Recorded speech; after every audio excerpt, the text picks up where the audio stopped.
Welcome to Sweet Life Beat Life. We hope this video helps. You start by confirming prerequisites. Make sure iOS and Viber are updated because older builds break notification bridges. Open Settings, go to Notifications for Viber and enable Allow Notifications and Sounds. Once done, inspect Focus or Do Not Disturb, these block alerts, add Viber to allowed apps or disable the focus.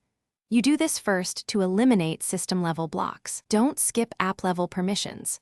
Allow background app refresh and mobile data for Viber so messages can arrive and trigger notifications immediately. Next, dig into Viber's internal settings to control what triggers alerts.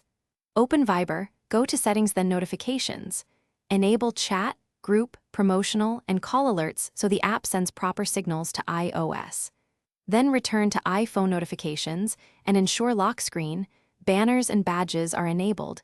Choose persistent banners if you need visible reminders.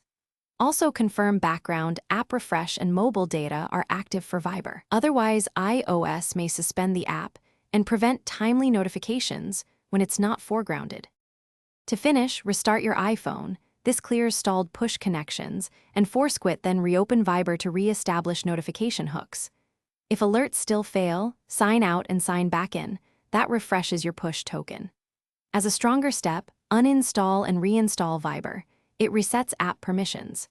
If problems persist, reset network settings to fix APN's issues and check with your carrier or Apple if push services are blocked. One key tip: test with another account or device to isolate whether it's account, device, or network related. Thanks for watching. Consider subscribing if we helped you.